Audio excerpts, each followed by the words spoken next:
I'm a son of an immigrant, first generation, who came out here in '04 chasing a dream of being an actor, right? And this is what I've always wanted to do, so I came out here, and for 16 years, it was working really well. And much like many of you, in 2020, when 2 weeks to slow the spread, we knew that was a lie that turned into 3 months and so on and so forth. But what really kicked me in the gut, and I'll tell you this, I was raised in Evanston, Illinois, which is a super liberal area. I was raised to believe all the things that we don't believe now, and all the things that I don't believe in my heart, because I'm a follower of Christ. That's what I was. That's where I was before. And in 2020, what really blew my mind, in 3 months, in the summer months, they call it the summer of love. And cities were burned. People were killed. And majority of those people were black people and brown people. The people they say that they help and they love and they want to help all day and all night. That's who was done. The summer of love, everyone. 250 people killed in Chicago. 173 of them look like me. Not a word from BLM or from CNN or MSNBC. It got me sick to my stomach, and I was done. I worked in an industry that helped to push this lie. That's the industry that I worked in, and it got me sick. And I thought I needed to do something. And I was like, you know what? Arguing with my roommate, hey, let's go out to a recall event. I'm like, let's go out to a recall event. We go to a recall event in Long Beach, and that sparked something. Then I go out to another event in Huntington Beach, and that continued to spark something. Then I started going to the Beverly Hills rally, over the Trump rallies that were going on there, that went on for 6 months, that were beautiful for the most part, unless we were attacked by outside forces that wanted to come in and sabotage. But that did not stop us, because we had God and we had the citizens united there together to talk about the love and support that this country really is about. But I went to a Save the Children's rally in the middle of Hollywood, and I started seeing all the messaging about the trafficking, about the rape that was going on in the city and in the industry that I worked so hard just to be able to make a little bit of chips on to support myself. And that put me over the edge. And I decided enough was enough. And as I continued to get louder and people gave me a mic to speak, what I saw happening, what I saw when people say, let's hear black voices, but they shut mine down because they didn't want me to be heard. They canceled me from my career that I've worked my butt off for, because I was saying what they didn't want to hear. But what does it matter if people are dying? What does it matter if our population has been stagnated since 1965 after they passed Roe v. Wade, and our homes are being broken apart left and right, and we're struggling? What does it matter if I'm going to make another commercial, if that's happening, and I'm watching people that look like me die? Then at the same time, the only ones that cared were you guys. We're God-loving conservatives, God-fearing Americans. That's who cared. That's who was standing on the corner of the street when they didn't have to, holding a sign saying, please reopen those schools. Saying, I have money to take care of my kids. It's the poor kids in the brown and black community that are going to be hurt. Everything blew up in my mind from what I was taught and what I was raised. I knew I had been lied to, and that lie was costing us too much. Too much. I had to continue to get active. I got louder and got louder and got louder, and apparently I got too loud. I went to DC 3 times, sorry. And the third time apparently was the charm. There's a lot of threes in the Bible, so it's a good thing, right? And I get there on January 6th. And we're listening to our president speak. And he said, peacefully march over. And that's what we did. When I get there, we're singing the national anthem. People are praying together, just group prayers going on. We see a little damage, but it wasn't cities burning. We didn't see any cars going down. We didn't see any CVS's or Walgreens in these poor areas that have burned down. So now this old lady doesn't have anywhere to go. We didn't see any of that, but they try to compare it to Pearl Harbor and 9/11. People attacked and murdered. That's what they try to compare it to. Made me sick to my stomach.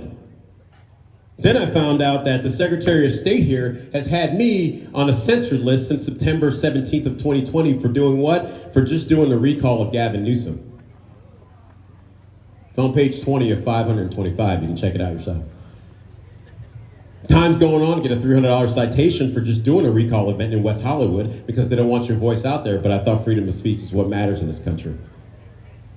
But apparently, only if you're talking on the right side of their lines, not everyone else. Then the coup de grace, June 10th, 5:45 in the morning. Yeah, I'm in a dream state, and I hear what it feels like a dream of FBI. I wake up to this rumble of FBI. I open my door, and the first thing I see, automatic rifle pointed in my face with a flashlight in there. Put your hands up. Put your hands up. FBI. And I'm sitting there thinking, I've never been in trouble for anything violent. What is going on?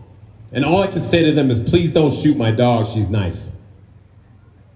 That's it. They grabbed me. And at the time, they grabbed my best friend who was living with me at the time, and my godsons, 4 and 7. For what? For recording what happened at January 6th that then the media has been lying about for the last year? Where's the 10,000 hours, everyone? I know we want to see that. Where are the 10,000 hours? They take me outside, wearing nothing but my sweatpants, ask multiple times, excuse me, let me see the warrant. I want to call and talk to my lawyer. Let me see the warrant. I want to talk to my lawyer. Let me see the warrant. Nothing. That's the country we live in now? I'm first generation from Liberia, West Africa. And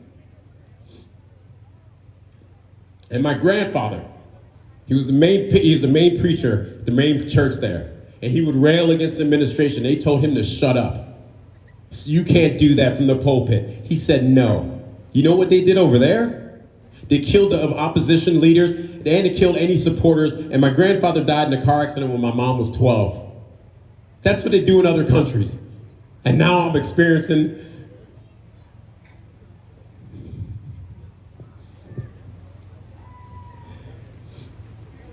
now they're kicking in my door. For what? For practicing our God-given rights, not our governmental given rights. In 2 weeks, I was fortunate enough, because God is working. I filed a lawsuit against the FBI, against Christopher Wray, against all those agents that illegally came in my house, that didn't produce a warrant, and didn't give me the right to call a lawyer. A class action lawsuit against every single one of them. We're still in court fighting now, and that's what I tell you guys. We're here to stand up and fight. It is not too late. California is ripe for the picking right now. It is time for, no matter where you are, you support. Whether you are here in Coachella or down in Los Angeles, because this state, the biggest lie they told us is this state is blue. It is not. We saw 5,000 people, my friend included, holding that big flag back there. 5,000 people sitting there on the weekend before the election, a plane in the air saying Vietnamese for Trump. Live bands, everyone dancing in the streets because we knew what was happening, and we had the power inside ourselves, and we knew that this state was ready for the change. And they stole it anyway. And they stole it. I don't care what anyone says, they stole it. But right now is our chance not to steal, but to make our voices heard and take it back by the way our founders intended. That's what the time is right now. But we can't have 3, 4, 5% to just go out and vote. We need everyone who can vote to step up and vote. Don't think just because you're over here, you can't do something to affect what's going on in North Hollywood. Support, spread the word, get our voices up. We got my man Brian Hawkins has officially endorsed me, which was amazing. And he's been only elected official here. And you heard his story. He's not got a bunch of degrees. He had his issues in the past, just like I did. I was a drunk. I was stumbling all over the place, crashing cars, in and out of jail. And I turned my life over to God, and God willing, on the 15th of this month will be 6 years of my sobriety.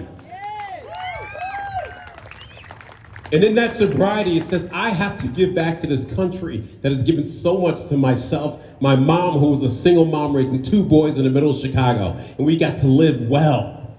I have to give that back. My fiance is right here, and I want our child to have an opportunity that I had growing up, and better, and better. And I tell you this, just like I told everyone else after they sat there and put a gun to my face. They threatened me with that. LA Times, Daily Mail, they lie about me in the papers, about my name. What else do I have to lose? And if you're afraid, you put it on my back. Watch how I move, because there's no time to be afraid. See how it works. Men like Jason Lufogwitz, who's been standing up, you can stand up too, and you can start young. Don't wait till it's your time. Your time is now. You stand up now because you don't want to be left on your knees later, because they're coming for all of us. They're not just coming for North Hollywood or Beverly Hills or Los Angeles. They're coming for Coachella. They're coming for Arizona. They're coming for Florida. They're coming for Texas. So you cannot run from this. We need to stand and fight today. God is on our side, everyone. God is on our side. This time needed to happen because we fell asleep at the wheel. It got too good. We all fell asleep at the wheel. And now we have to be the satellites for everyone else and go spread the message and spread the word.